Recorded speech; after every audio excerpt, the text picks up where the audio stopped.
Mañanas en Libertad, con Luis del Pino.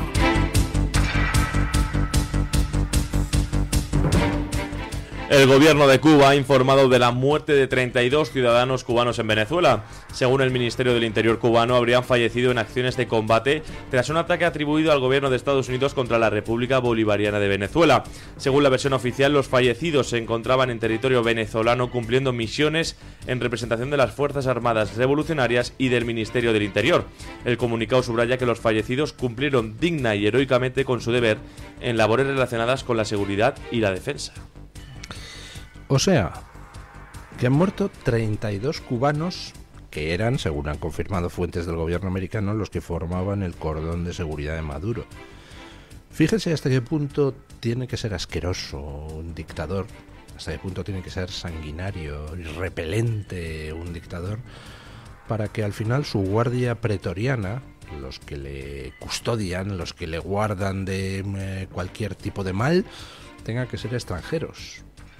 Porque no se fía de sus compatriotas, no se fía de esos compatriotas a los que oprime, humilla, machaca, asesina, tortura.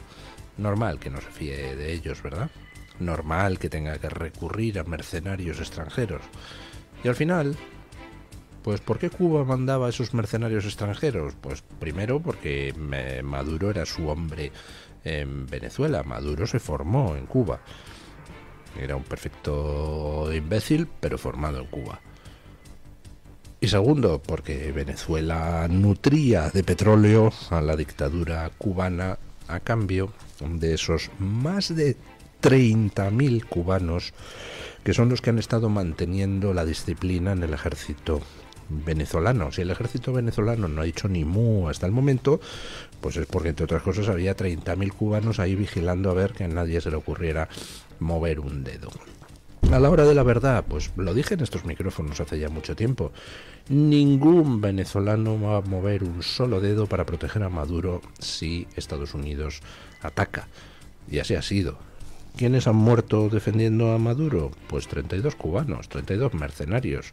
32 mercenarios cubanos que estarían ahí, pues bueno, cobrando un buen dinero, tanto ellos como el gobierno de Cuba. ¿Por qué el gobierno cubano lo reconoce? 32 cubanos muertos. Pues hombre, tampoco tiene más remedio, porque los datos sobre quién ha muerto y quién no ha muerto en estas operaciones pues van a terminar saliendo. Lo importante, pues ni un solo muerto estadounidense. Ha sido una operación absolutamente limpia. Estaba yo recordando pues aquella operación donde Estados Unidos hace muchos años intentó rescatar a los estudiantes americanos secuestrados en Teherán, que fue una operación humillante para Estados Unidos porque al final no salió bien, no lo consiguieron. Bueno, un follón. Aquella operación con Jimmy Carter. Iba a decir a quien Dios tenga en su gloria, pero la verdad es que el pobre hombre no fue precisamente un buen presidente americano. Bueno, en cualquier caso, que Dios lo tenga en su gloria. El caso es que comparar aquella operación, aquel fiasco, con lo que ha sido la operación perfectamente limpia, perfectamente cronometrada de la detención de Maduro, pues es casi un shock. Hay que reconocerle a Trump, a Estados Unidos, pues que la operación ha sido, vamos, prácticamente perfecta para estudiar en los libros de operaciones especiales. Ha llevado mucho tiempo de preparación y ha contado pues con lo que son las unidades de élite del ejército americano. Ejército americano, por cierto, que no creo que se vaya a volver ahora a casa. Hemos iniciado una transición, se ha encargado al propio chavismo que sea él el que se haga el harakiri y bueno, Estados Unidos va a ser quien esté tutelando la transición y tomando las decisiones, comunicándoselas a la persona del chavismo que esté ahí para recibir las órdenes.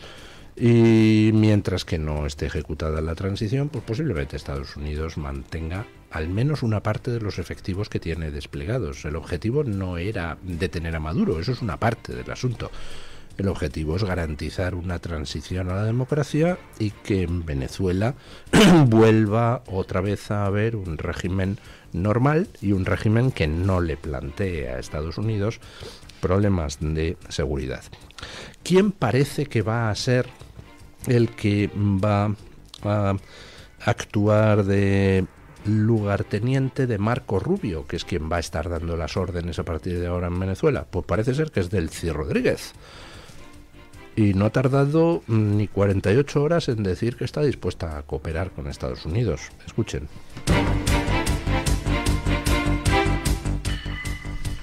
En un mensaje dirigido a la comunidad internacional, la presidenta interina de Venezuela, Delcy Rodríguez, señaló que el país aspira a desarrollarse sin amenazas externas en un entorno basado en el respeto mutuo y la cooperación entre naciones. Delcy subrayó que Venezuela considera prioritario fortalecer las relaciones internacionales bajo los principios de igualdad soberana. También extendió una invitación al gobierno de Estados Unidos para trabajar conjuntamente en una agenda de cooperación enfocada en el desarrollo compartido, el respeto al derecho internacional y la construcción de una convivencia duradera entre los pueblos.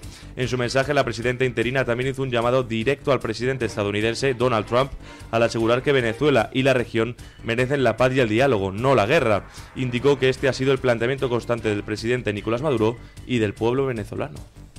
Bueno, y Maduro pues ya le ha contestado que como toque las narices va a acabar como Maduro.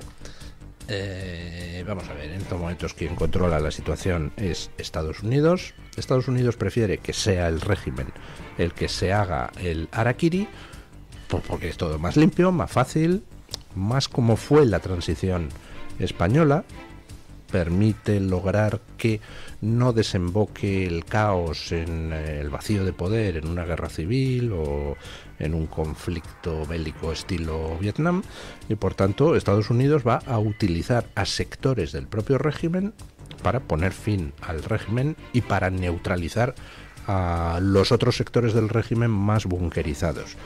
Si Delcy Rodríguez está dispuesta a ser un fiel lacayo de Estados Unidos en esa labor de desmontaje del chavismo, pues perfecto, será Delcy Rodríguez. Si Delcy Rodríguez pone problemas, pues entonces se pondrá otro del chavismo.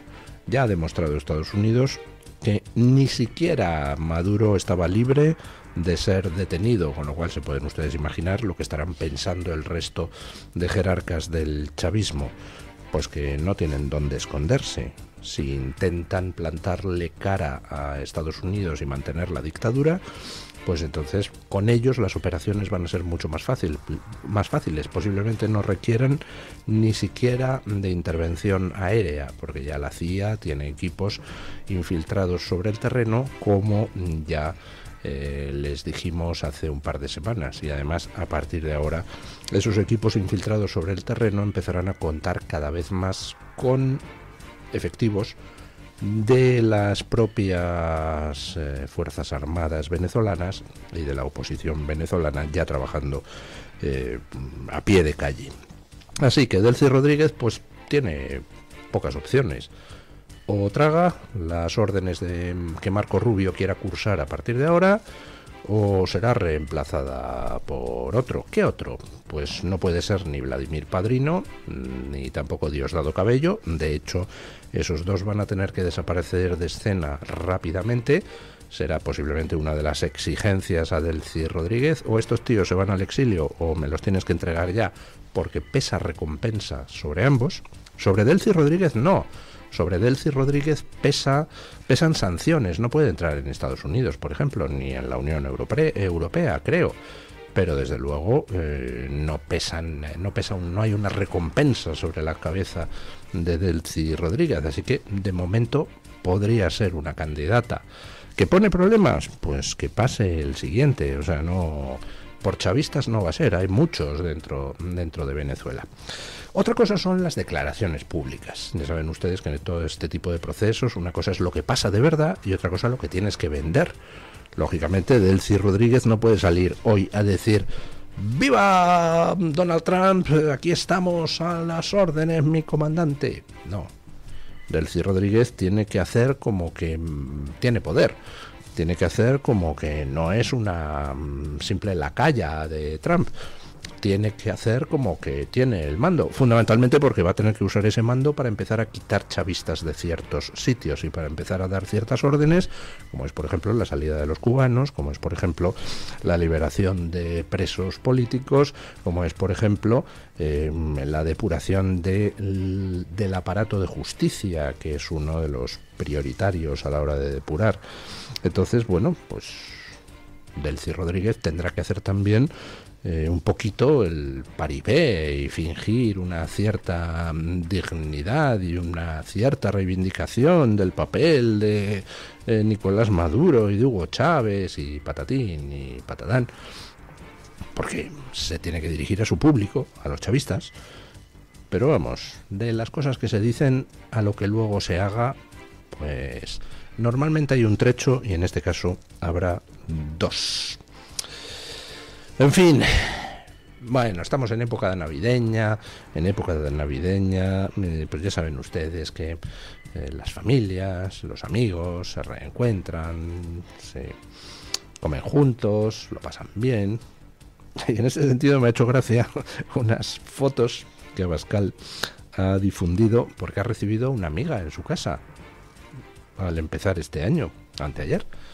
Una amiga que además conducía un coche muy chulo, un Mini de esos chiquitillos. Giorgia Meloni, escuchen. El líder de Vox, Santiago Abascal, ha publicado en su cuenta de X algunas fotos y vídeos de la visita particular de Giorgia Meloni a su domicilio. Ha sido un orgullo comenzar el año nuevo recibiendo en casa a una gran amiga que está cambiando Italia y el mundo, ha tuiteado el líder de Vox. La visita familiar de Meloni, que aparece posando junto al hijo y la mujer de Abascal en la publicación, confirma la buena relación que hay entre ellos. Bueno, pues la verdad es que me ha hecho gracia porque como cada 3 minutos veo titulares en algunos de los medios de comunicación próximos al PP hablando de cómo Meloni engaña a Abascal con otros. Pero tíos, vamos a ver. Entre Abascal y Meloni no es que haya sintonía política.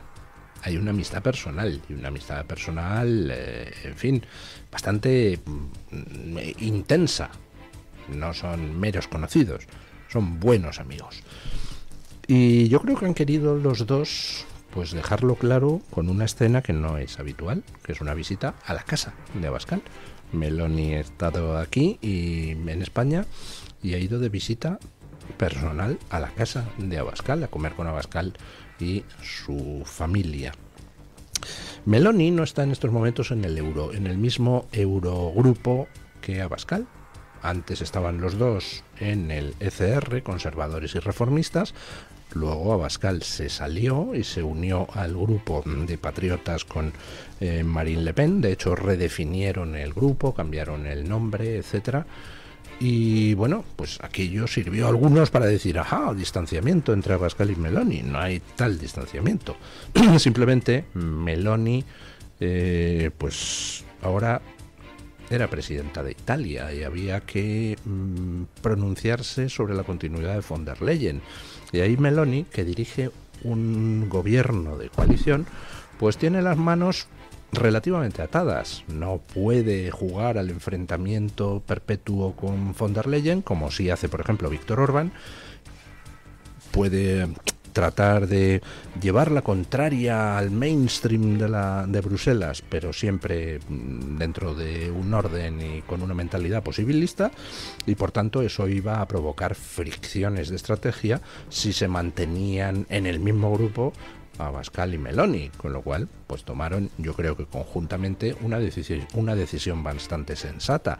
Tú te quedas en el ECR, que va a jugar a entenderse con el Partido Popular Europeo, y yo me quedo en Patriotas, que voy a jugar a ser oposición, que es lo que soy. Y bueno, pues así lo hicieron, pero vamos, que la amistad entre ambos es pues profunda y por supuesto continua. De hecho, Abascal es el prologuista de la autobiografía de Giorgia Meloni, la versión en español de la autobiografía de Giorgia Meloni.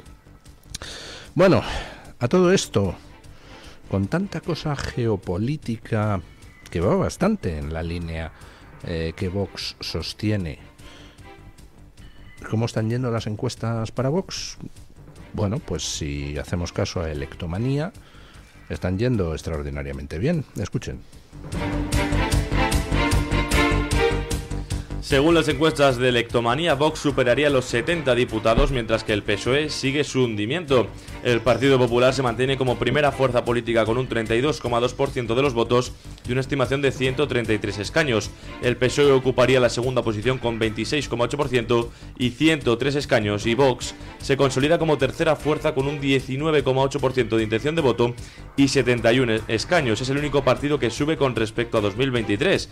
La suma de PP y Vox alcanzaría los 204 diputados y el 52% de los votos.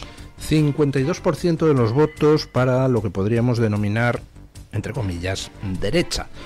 Y perdónenme el Partido Popular, no pretendo ofenderles al calificarles de derecha, simplemente por no decir la no izquierda.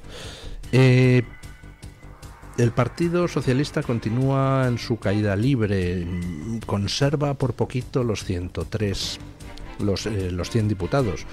Pierde 20 escaños con respecto a 2023, mientras que sus socios pierden otros 20, con lo cual entre ambos 40 escaños que se han esfumado. Y además, pues todo apunta a que ya es irreversible porque los escándalos de corrupción van a continuar golpeando a Sánchez. Es irreversible porque ya se ha destapado la caja de los truenos. Ya no puede recuperar el pulso un gobierno que ha quedado muy tocado después de la sentencia contra García Ortiz y después de los escándalos sobre acoso sexual interno. Y además es que Pedro Sánchez está en el limbo internacionalmente, está fuera de la realidad. Lo que está pasando en el mundo juega contra Pedro Sánchez. Los aliados de Pedro Sánchez pierden cada vez más poder, pierden cada vez más países, y el riesgo de que Pedro Sánchez sea al final tocado por revelaciones que lleguen de otros lugares, o que el PSOE sea tocado por revelaciones que lleguen de otros lugares, pues es cada vez mayor. Y luego escucharemos en el siguiente bloque de noticias una advertencia muy interesante al respecto por quién la pronuncia, pero lo dejo para luego.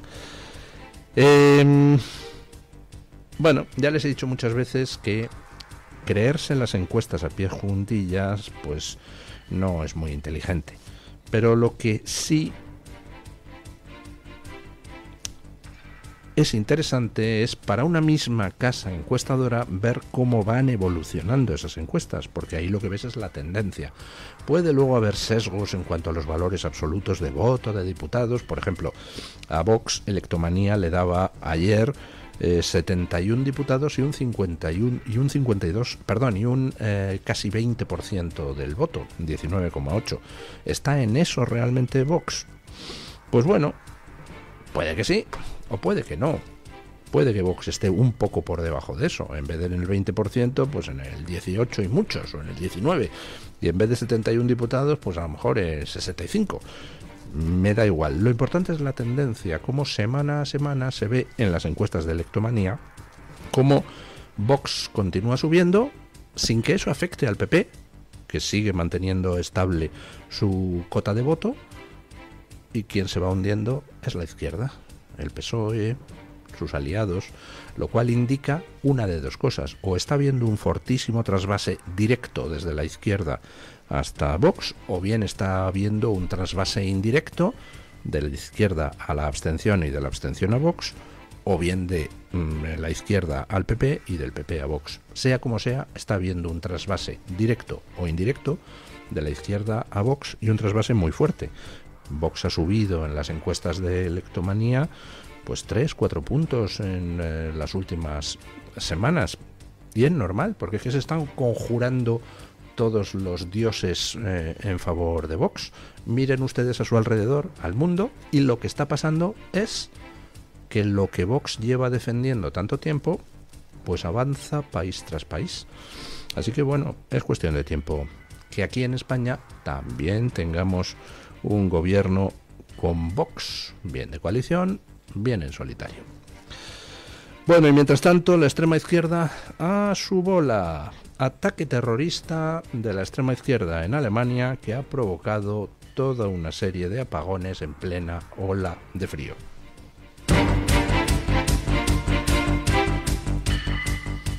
Un apagón eléctrico dejó sin suministro a unas 50.000 viviendas y a cerca de 2.200 empresas y servicios esenciales del suroeste de Berlín. Inicialmente considerado un incidente técnico, el suceso fue reclasificado como ataque deliberado tras la investigación policial. La acción fue reivindicada por un grupo autodenominado Volcán, vinculado a la extrema izquierda, que justificó el sabotaje como un acto orientado al bien común contra la industria armamentística y los combustibles fósiles. El sabotaje generó una amplia respuesta solidaria con parroquias, asociaciones vecinales y ciudadanos ofreciendo alojamiento, comida caliente y transporte. Bueno, pues eso es la extrema izquierda en su salsa, atacando la infraestructura energética alemana. ¿En nombre de qué? Dice, contra el esfuerzo militar. Contra el esfuerzo militar que está destinado a enfrentarse a enemigos externos a Europa. No protestan contra el esfuerzo militar que hace China o el que hace Rusia. Protestan contra el que hace Europa para armarse. Está curioso, es lo mismo. Bueno, al fin y al cabo son los mismos, los ecologistas que se dedican a protestar por el CO2 que emiten los europeos y solo los europeos. China emite varias veces más que los europeos, pero ese no les preocupa. Delante de la embajada china los ecologistas no protestan nunca. Debe de ser porque como no saben cómo se dice CO2 en chino, pues entonces temen hacer el ridículo manifestándose delante de la embajada, ¿no? En fin. ¿Y qué hacemos ahora con la extrema izquierda alemana? Porque les recuerdo que la Fiscalía, controlada por el gobierno de coalición alemán, donde están populares y socialistas, a quien se dedica a perseguir es a la extrema derecha. La extrema derecha no comete atentados. La extrema derecha no deja sin luz a 50.000 habitantes de Berlín. La extrema derecha no se dedica a hacer ataques a cuchillo a la gente. Quienes hacen ataques a cuchillo, cometen atentados terroristas, pues son los islamistas y la extrema izquierda. Pero a quien persigue la fiscalía es a la extrema derecha. Tócate las narices. Bueno, pues no sé. Al final, ¿qué va a pasar en Alemania? Pues que cuanto más tiempo tienes tapada la olla cuando el agua está ebulliendo, pues con más violencia salta la tapa después. Así que, pues nada, pueden, si quieren, intentar reprimir a los alemanes que quieren un cambio en sentido soberanista. Pero me parece que es trabajo baldío.